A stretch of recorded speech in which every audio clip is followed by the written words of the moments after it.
O Poder do Agora, de Eckhart Tolle. Capítulo 5. O estado de presença. Não é o que você pensa que é. Você continua falando que o estado de presença é a chave. Acho que compreendo a ideia mentalmente, mas não sei se alguma vez vivenciei esse estado. Imagino que seja. É do jeito que eu penso ou é algo completamente diferente? Não é o que você pensa que é. Não podemos pensar sobre a presença, nem a mente pode entendê-la. Compreender a presença é estar presente. Faça uma experiência rápida. Feche os olhos e diga para você mesmo: imagino qual será o meu próximo pensamento. Depois fique bem alerta e espere pelo próximo pensamento. Haja como um gato espreitando o buraco do rato. Que pensamento será que vai sair do buraco do rato? Experimente já. E aí? Tive de esperar bastante tempo até que surgisse um pensamento. Exatamente. Enquanto estamos num estado de presença intensa, estamos livres do pensamento. Estamos quietos, embora estejamos alerta. No instante em que a consciência desce abaixo de um certo nível, os pensamentos surgem aos borbotões. O ruído mental volta a aparecer e perdemos a serenidade. Estamos de volta ao tempo. Para testar o grau de presença, alguns mestres Zen tornaram-se conhecidos por se aproximarem dos alunos por trás e, de súbito, atingi-los com um bastão. Que susto! Se o aluno estivesse totalmente presente e em estado de alerta, se tivesse mantido o seu lombo cingido e sua lamparina acesa, que é uma das analogias de que Jesus se utiliza para falar da presença, o aluno teria percebido o mestre se aproximar e o teria imobilizado ou se desviado para o lado. Mas se o aluno fosse atingido, isso significaria que estava mergulhado em seus pensamentos, o que quer dizer ausente, inconsciente. Para nos mantermos presentes no dia a dia, ajuda muito a estarmos profundamente enraizados dentro de nós. Do contrário, a mente, que tem um impulso inacreditável, nos arrastará com ela como um rio caudaloso. O que você quer dizer com enraizados dentro de nós? Significa ocupar o corpo completamente, ter sempre a atenção concentrada no campo energético interior do corpo, sentir o corpo bem lá no fundo, como se diz. A consciência do corpo nos mantém presentes. Ela nos dá uma base firme no agora. Veja o capítulo 6. O sentido esotérico de espera. Num certo sentido, o estado de presença poderia ser comparado à espera. Jesus empregou a analogia de espera em muitas de suas parábolas.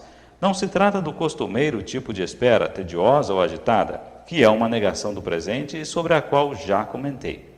Não é uma espera na qual a atenção fica focalizada em algum ponto do futuro e o presente é percebido como um obstáculo indesejável que nos impede de alcançar o que desejamos. Existe um tipo de espera que requer uma prontidão total. Alguma coisa pode acontecer a qualquer momento e se não estivermos absolutamente acordados e calmos, vamos perdê-la. Esse é o tipo de espera da qual Jesus falou. Nesse estado, toda a nossa atenção está no agora. Não há nenhum espaço para fantasias, pensamentos, lembranças ou antecipações. Não há tensão nem medo, apenas uma presença alerta. Estamos presentes com todo o nosso ser, com cada célula do corpo. Nesse estado, o você, que tem um passado e um futuro, em outras palavras, a personalidade, dificilmente está ali. E mesmo assim, não se perdeu nada do valor. Você ainda é essencialmente você. Na verdade, você é muito mais inteiramente você do que jamais terá sido, ou melhor, somente agora você é verdadeiramente você. Seja como um servo esperando pelo retorno do seu senhor, diz Jesus. O servo desconhece a que horas o senhor vai chegar, então fica acordado, vigilante, aprumado e sereno, para não perder a chegada do patrão. Em outra parábola, Jesus fala das 5 mulheres descuidadas, inconscientes, que não tinham levado azeite suficiente, consciência, para manter as lâmpadas acesas, ficar presentes, e assim perderam a chegada do esposo, o agora, e não participaram das bodas, a iluminação. Essas 5 fazem um contraste com as 5 mulheres prudentes que tinham azeite, ficaram conscientes.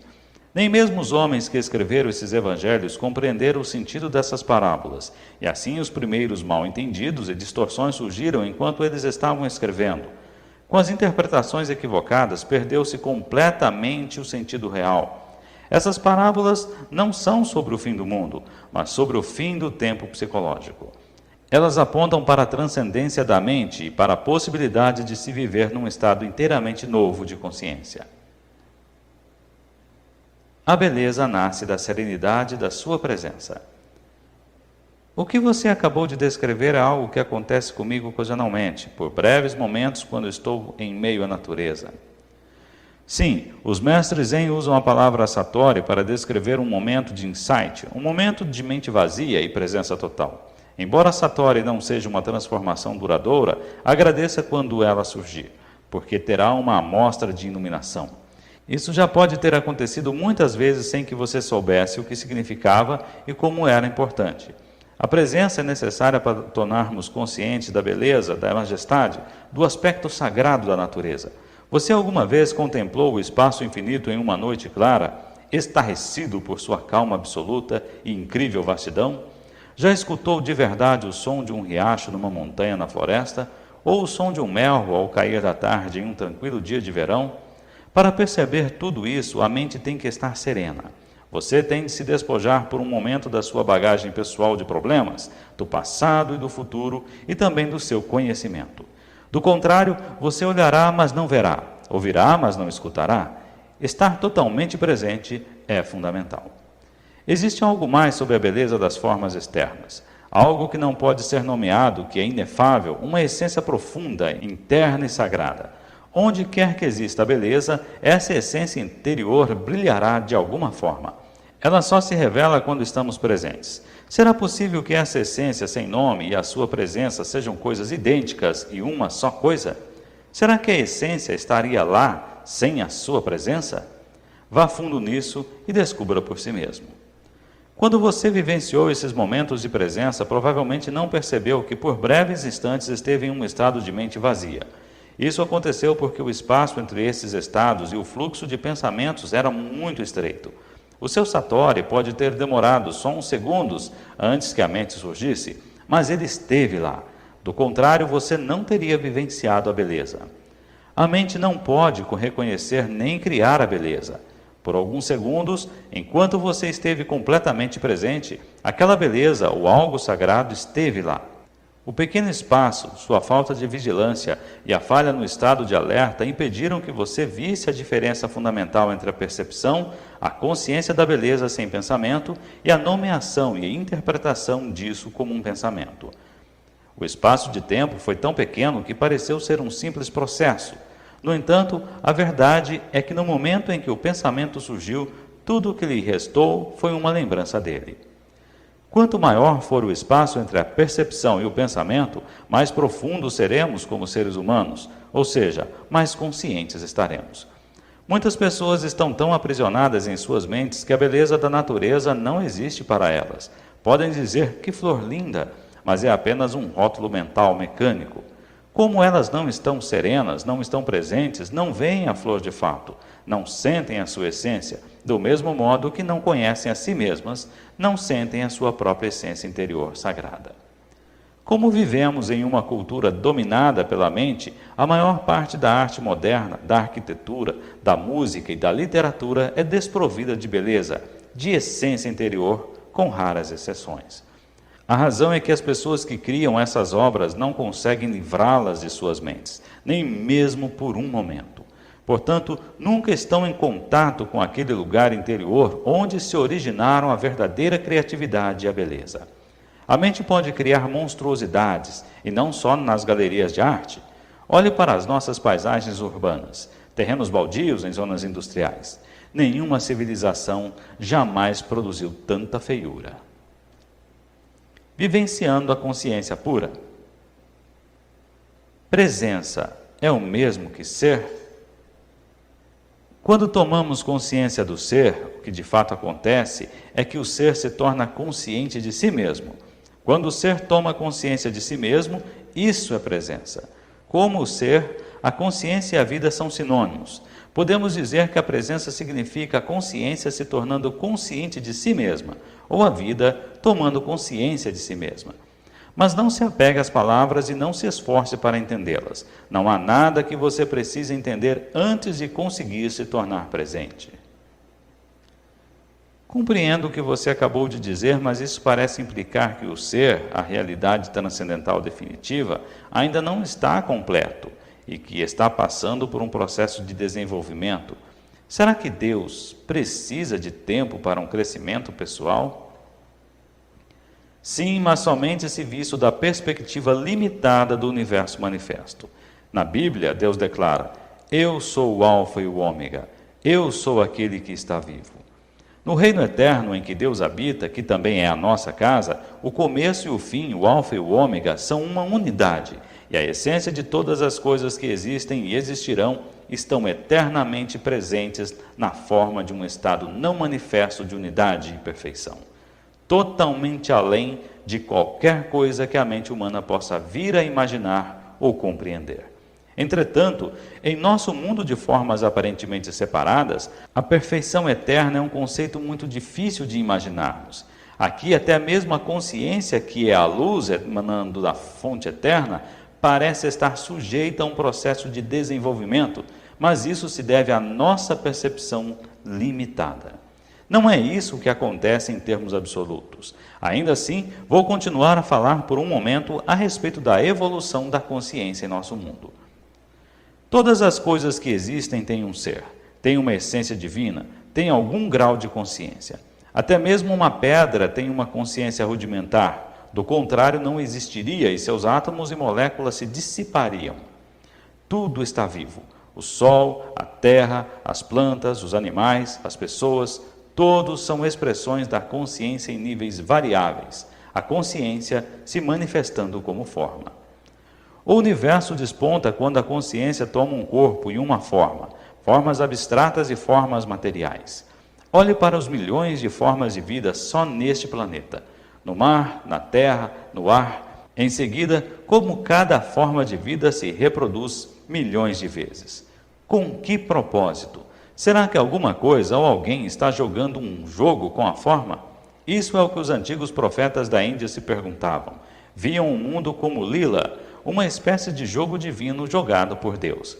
As formas de vida individuais não são, obviamente, muito importantes nesse jogo. No mar, a maioria das formas de vida não sobrevive por mais de alguns minutos depois de ter nascido. A forma humana também vira pó bem rapidamente, e quando ela se vai, é como se nunca tivesse acontecido. Isso é trágico ou cruel? Só se criarmos uma identidade separada para cada forma e esquecermos que a consciência de cada uma é a expressão da essência divina através da forma. Mas você não sabe de verdade essas coisas até que vivencie a sua própria essência divina como pura consciência. Se um peixe nasce no seu aquário e você lhe dá o nome de John, escreve uma certidão de nascimento, conta-lhe a história da família dele e 2 minutos depois o vê sendo engolido por um outro peixe, isso é trágico. Mas só é trágico porque você projetou um eu interior separado, onde não havia nenhum. Você se apoderou de uma fração, de um processo dinâmico, uma dança molecular, e fez dela uma entidade separada. A consciência assume formas tão complexas para se disfarçar que acaba se perdendo completamente nelas. Nos dias atuais, a consciência está totalmente identificada com seu disfarce. Só se conhece como forma e assim vive com medo da destruição da sua forma física ou psicológica. Essa é a mente egóica, e é aqui que surge uma grave disfunção. Agora parece que alguma coisa deu errado em algum ponto ao longo da linha da evolução, mas mesmo isso é parte da lila, o jogo divino. Por fim, a pressão do sofrimento criado por essa aparente disfunção obriga a consciência a se desidentificar da forma e faz despertar do sonho da forma. Ela recobra sua autopercepção, mas num nível muito mais profundo do que quando a perdeu. Esse processo é explicado por Jesus na parábola do filho pródigo, que deixa a casa paterna, esbanja sua fortuna, vira um mendigo e então é forçado por suas provações a voltar para casa. Ao chegar, seu pai o ama mais do que antes. O estado do filho é o mesmo que anteriormente, ainda que não seja o mesmo. Tem agora uma dimensão adicional de profundidade. A parábola descreve uma trajetória a partir de uma perfeição inconsciente, passa por uma aparente imperfeição e demonismo até chegar a uma perfeição consciente. Você consegue perceber agora a profundidade e a grandeza de se tornar presente como observador de sua mente? Sempre que observamos a mente, livramos a consciência das formas da mente, criando aquilo que chamamos o observador ou a testemunha. Consequentemente, o observador, que é a pura consciência além da forma, se torna mais forte e as formações mentais se tornam mais fracas. Quando falamos sobre observar a mente, estamos personalizando um fato de verdadeiro significado cósmico, porque através de você, a consciência está despertando do seu sonho de identificação com a forma e se retirando da forma. Isso é o prenúncio e também parte de um acontecimento que provavelmente ainda está num futuro distante, no que diz respeito ao tempo cronológico. Esse acontecimento é conhecido como o fim do mundo. Quando a consciência se liberta da sua identificação com as formas física e mental, torna-se o que podemos chamar de consciência pura ou iluminada, ou presença. Isso já aconteceu com alguns indivíduos e parece que está destinado a acontecer em breve em uma escala muito maior, embora não haja garantia absoluta de que vá acontecer. Muitos seres humanos ainda estão identificados com a mente e são governados por ela. Se não se libertarem a tempo, serão destruídos por ela. Vão se ver envolvidos em confusões cada vez maiores, conflitos, violência, doenças, desespero e loucura. A mente se transformou em um navio que naufraga. Se você não pular, vai naufragar com ele. A mente egóica coletiva é a entidade mais perigosamente insana e destruidora que jamais habitou nosso planeta. O que você acha que acontecerá ao planeta se a consciência humana não se modificar? Para a maioria dos seres humanos, a única maneira de descansar a mente é ocasionalmente revertê-la a um nível de consciência abaixo do pensamento. As pessoas fazem isso todas as noites durante o sono, mas até certo ponto isso também acontece através do sexo, da bebida e de outras drogas que suprimem a atividade excessiva da mente. Se não fosse pela bebida, por tranquilizantes e antidepressivos, bem como pelas drogas ilegais, todas consumidas em grandes quantidades, a insanidade das mentes humanas seria até mais óbvia do que já é. Acredito que, impedida de usar drogas, uma grande parte da população se transformaria num perigo para ela mesma e para os outros também. Essas drogas mantêm as pessoas paralisadas dentro da disfunção. Sua ampla utilização apenas retarda a ruptura das velhas estruturas mentais e o aparecimento de uma consciência superior. Enquanto os usuários individuais puderem obter algum alívio da tortura diária a eles infligida por suas próprias mentes, estarão impedidos de gerar uma presença consciente o bastante para se elevarem sobre o pensamento e, assim, encontrar a verdadeira libertação.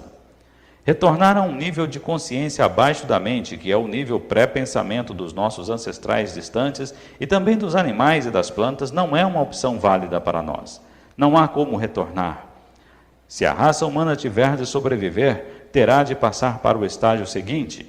A consciência está se desenvolvendo por todo o universo através de bilhões de formas.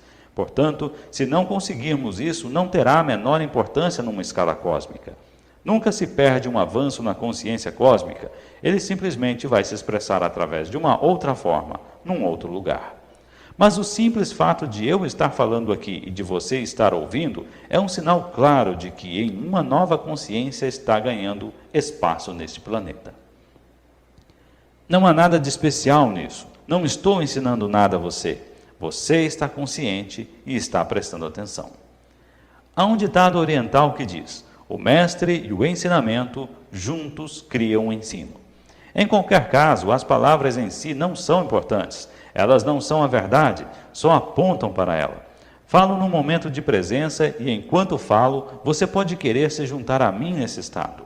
Embora cada palavra que eu empregue tenha uma história, e é claro, venha do passado, assim como todas as línguas, as palavras deste momento são condutoras de uma alta frequência de energia, de uma presença bem diferente do significado que elas transmitem como simples palavras. O silêncio é um condutor até mais potente de presença. Portanto, quando você ouvir estas palavras, quando me ouvir dizê-las, perceba o silêncio entre e sob as palavras. Perceba os espaços. Ouvir o silêncio, onde quer que você esteja, é um caminho fácil e direto para tornar-se presente. Mesmo quando há barulho, há sempre um pouco de silêncio sobre o entre os sons. Ouvir o silêncio cria imediatamente uma serenidade dentro de nós.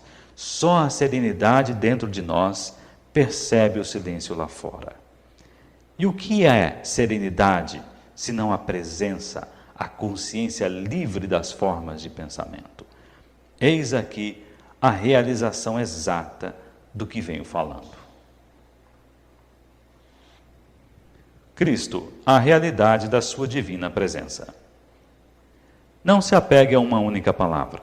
Você pode substituir Cristo por presença, se achar mais significativo.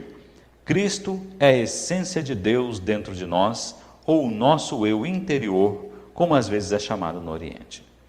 A única diferença entre Cristo e presença é que Cristo remete à nossa existência divina sem se importar se estamos ou não conscientes dela, ao passo que a presença significa a nossa divindade vigilante, ou a essência de Deus. Se admitirmos que não há passado nem futuro em Cristo, poderemos esclarecer muitos mal-entendidos e falsas crenças sobre ele. Dizer que Cristo foi ou será é uma contradição. Jesus foi um homem que viveu há 2000 anos e exerceu a sua divina presença, a sua verdadeira natureza. Suas palavras foram: antes que Abraão existisse, eu sou. Ele não disse: eu já existia antes de Abraão ter nascido. Isso significaria que ele ainda estaria dentro da dimensão do tempo e da identidade da forma. As palavras eu sou, utilizadas em uma frase que começa no tempo passado, indicam uma mudança radical, uma descontinuidade na dimensão temporal. É uma afirmação, ao estilo Zen, de grande profundidade. Jesus tentou transmitir diretamente, e não através de divagações, o significado de presença, de autorrealização. Ele foi além da dimensão da consciência governada pelo tempo e penetrou no domínio da eternidade. Foi assim que a dimensão de eternidade surgiu neste mundo. A eternidade não significa tempo sem fim, mas sim tempo nenhum.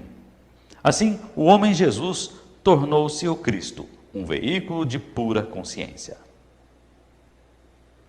A segunda vinda do Cristo é uma transformação da consciência humana, uma mudança de tempo para a presença, do pensamento para a consciência pura, e não a chegada de algum homem ou de alguma mulher. Se Cristo estivesse para chegar amanhã, revestido de alguma forma externa, o que ele ou ela poderia nos dizer além de eu sou a verdade, eu sou a divina presença, eu sou a vida eterna, estou dentro de você, estou aqui, eu sou o agora. Nunca personalize Cristo. Não dê uma forma de identidade a Cristo. Avatares, mães divinas, mestres iluminados, os pouquíssimos que realmente são, não têm nada de especial como pessoas. Como não tem de sustentar o ego, defendê-lo ou alimentá-lo, são mais simples do que as pessoas comuns. Qualquer pessoa com um ego forte os olharia como insignificantes, ou mais provavelmente, nem os veria. Se você for atraído para um professor iluminado, é porque já existe presença bastante em você para reconhecer a presença no outro. Houve muitas pessoas que não reconheceram Jesus ou Buda, assim como há, e sempre haverá, pessoas que são levadas a falsos professores. Egos são atraídos por grandes egos. A escuridão não consegue reconhecer a luz. Portanto, não acredite que a luz está fora de você ou que ela só pode vir através de uma forma específica. Se só o seu mestre for a encarnação de Deus, quem é você então? Qualquer espécie de exclusividade é uma identificação com a forma, e a identificação com a forma significa o ego. Não importa quão bem disfarçado ele esteja. Utilize a presença do mestre para ver um reflexo da sua própria identidade por trás do nome e da forma, e para se tornar mais intensamente presente. Em pouco tempo você verá que não existe nenhum meu ou seu na presença. A presença é única. O trabalho em grupo também pode ser de grande utilidade para intensificar a luz da nossa presença. Um grupo de pessoas atingindo juntas um estado de presença gera um campo de energia de grande intensidade. Isso não só aumenta o estado de presença de cada membro do grupo, mas também ajuda a libertar a consciência coletiva humana do seu estado normal de dominação da mente. Essa prática vai tornar o estado de presença cada vez mais acessível às pessoas. Entretanto, a menos que um membro do grupo já esteja firmemente estabelecido na presença e consiga sustentar a frequência de energia desse estado, a mente pode facilmente voltar a dominar e sabotar os esforços do grupo. Embora o trabalho em grupo seja valioso, ele não é o bastante e você não deve depender dele, nem de um professor ou de um mestre, exceto durante o período de transição, quando você está aprendendo o significado e a prática da presença. Fim do capítulo 5.